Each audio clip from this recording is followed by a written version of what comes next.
Hey guys, welcome to Homesteading Through Our Eyes. It's our next episode on our yurt homesteading adventure.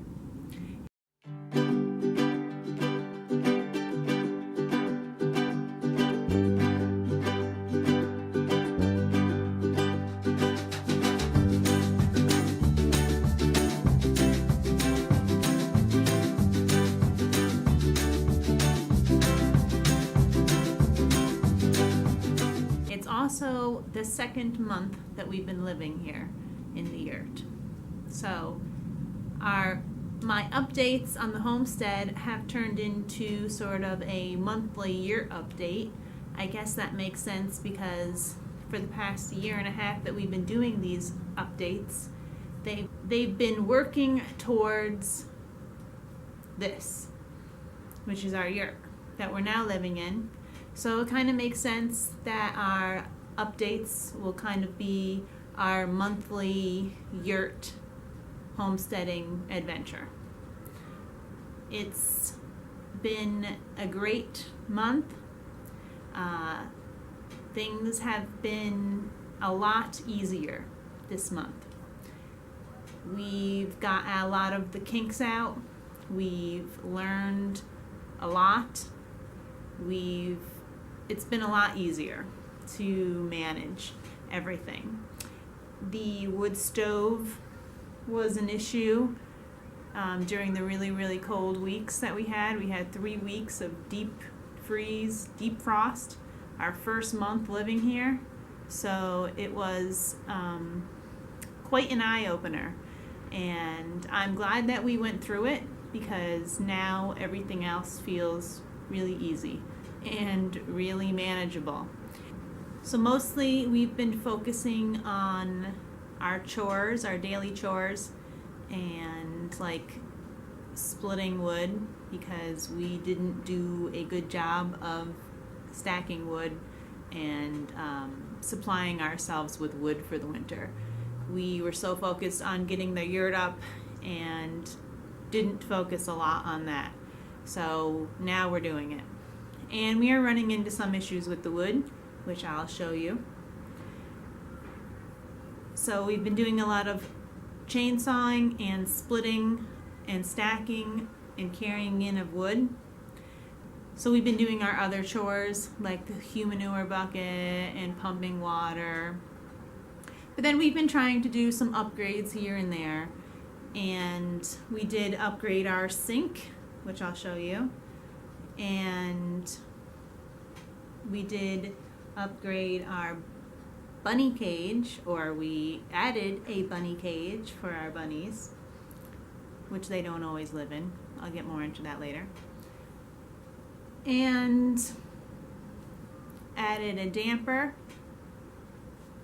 and I think that's it really. We've been kind of enjoying the slow pace of living here. We've been doing a lot of reading and a lot of relaxation, a lot of watching the birds, a lot of time with the kids.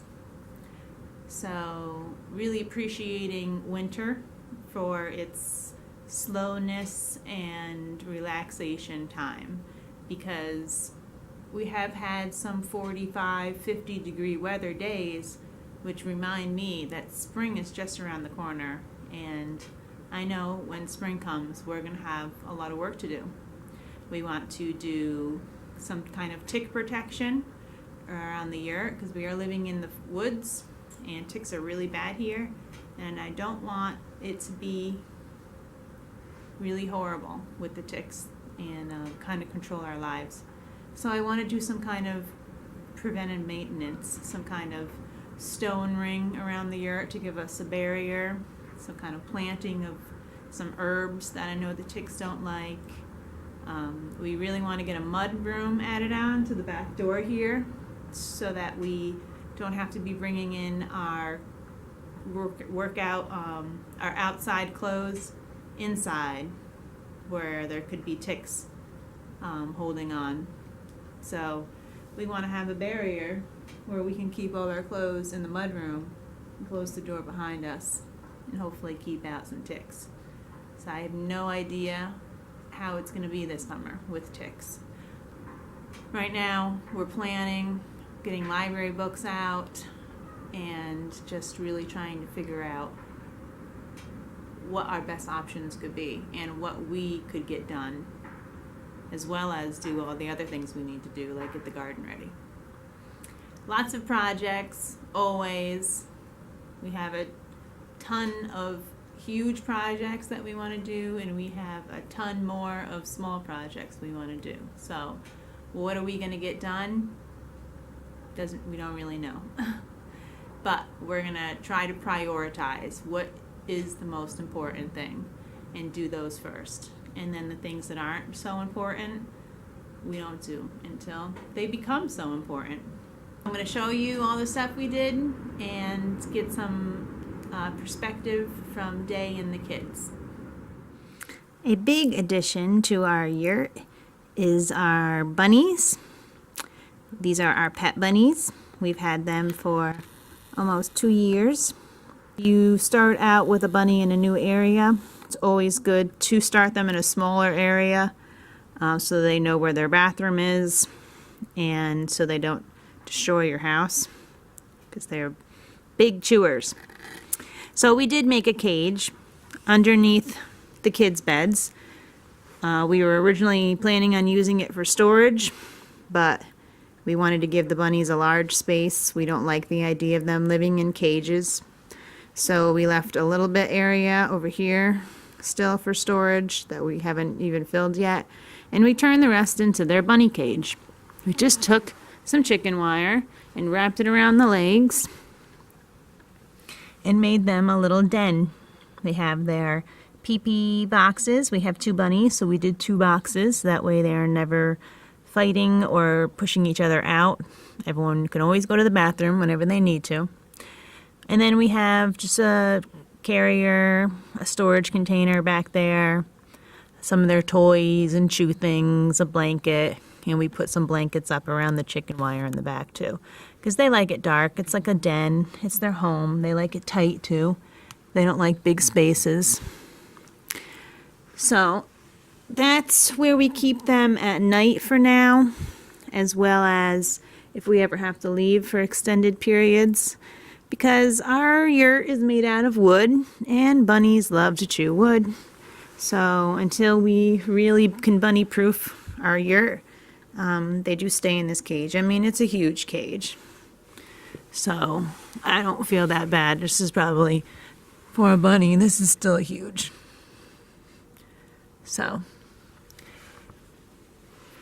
they love it here in the yurt. They bounce around all morning long, and then they sleep by the fire when it's cold. So we're all very happy to have our pet bunnies. Yes, we are homesteaders. No, we do not eat meat. Any animal that we have on our property is our pet. We will never kill them. We have chickens as well, and we will never kill them. Bunnies are, we call them our little dogs. They're very similar to dogs in some ways, and very similar to cats in some ways. And we love them. We would never, ever, ever eat them. So, I know that's going to cause some issues with the homesteading people, because people don't think you can homestead and be vegetarians. But we're going to do it. We are doing it. And actually, in fact, I hope someday to be able to open my own animal sanctuary and take in animals from factory farms or neglected animals and care for them. So that would be one of my extreme long-term goals.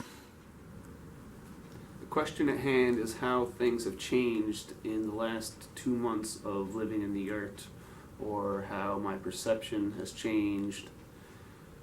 I'll begin by saying that it has become way easier than when we first moved in, just learning the everyday routines and what needs to be done for the weekly chores and even the daily chores. It's become second nature now. I don't even think about it, and Things are getting done easily and way more fast. Also, living in the yurt for the last 2 months has made me more creative and motivated and more energized, and has gotten me sleeping in more correct patterns with the sun and more fully. Also, with the noise, being able to hear nature through the yurt, I feel as if hearing that often for 2 months straight has definitely relaxed and put a peaceful mindset. So we've been living in the yurt for 2 months now. Tell me, how do you feel about it, living here? I think it's awesome. Yeah, same with me. I sort of like how it's not so clouded with like walls, and we have a lot of room. You guys do a lot of playing in the yurt? Mm-hmm. Nice. Do you get bored here without having electricity? No. I normally read a lot. Read, play. Yeah. Do you guys go outside a lot? Yeah. Especially this winter. Mm-hmm. Nice. So, good experience so far? Mm-hmm. Yeah. Especially now that we have our bunnies in the yurt. Yeah. Yes. Should other people do a yurt, you think? Yeah. I think their kids would like if you have it? a chance, I think you definitely should. Cool. Thanks. Can you do your welcome in sign language? Oh yeah.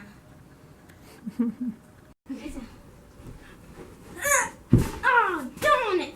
So close. Push back a little. Right. Right there, yeah. Oh man, a hand.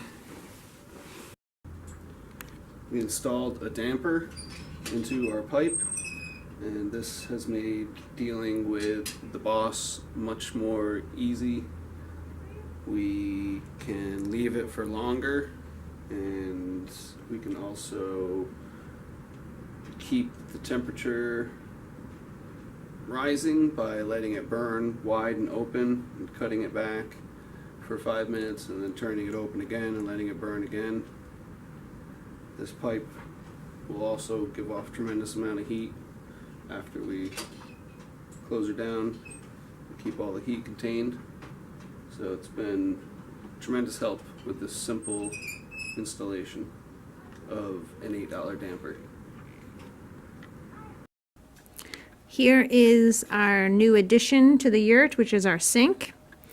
We had bought these chicken coop pieces that were from a garage sale. We got them brand new for $10, and we didn't really need them for our chicken coop. But they were nice pieces of wood, and they were just kind of getting ruined outside. So we attached them to a base that Day made. And I'll show you. He just took some pieces of wood that we had and made a nice sturdy base that comes right into, that holds the sink. As you can see, there's a sink. This sink we actually got on the side of the road for free. And here's where the stuff comes out, obviously. And plop into the bucket, which we just have to empty every once in a while whenever we do dishes or wash hands. So this is another piece of the chicken coop, and I really like this because we don't always do the dishes right away. So it's nice if we have people coming over, or if we just want to cover up our dishes and have an extra little tabletop, pretty much. This is just sits on here. So when we do our dishes, we push this over to the side on that little extra lip that's over there. We boil some water. We put our water boiled in this container. And ta-da! While I'm out at the wood pile today, rummaging through our wood stack for some usable wood, I figured I'd give everybody a bit of advice and admit some of our mistakes. So we left this wood stacked up, and as you can see, some of it on the ends has started to grow mushrooms, and very little of it hasn't. So we messed up. Now we can't use some of the stuff that I had thought we could use, and I had a ton of it. And when we cleared the land, I had left a lot on the ground just because so much stuff was happening that we really didn't have the time or manpower in order to move all the logs. So we lost out on a lot of firewood, and we also lost out on a lot of firewood from not keeping it properly covered and taking care of it as soon as we should have. So I just wanted to share that with you guys, and maybe just pass on the knowledge of preparing your wood well in advance and making sure that it's properly cared for and ready for the season when the time comes, so you're not out here 2-3 times a week chainsawing and splitting in January, February. Not that I mind the workout, but I'm going to be well prepared for next winter, I'll tell you that.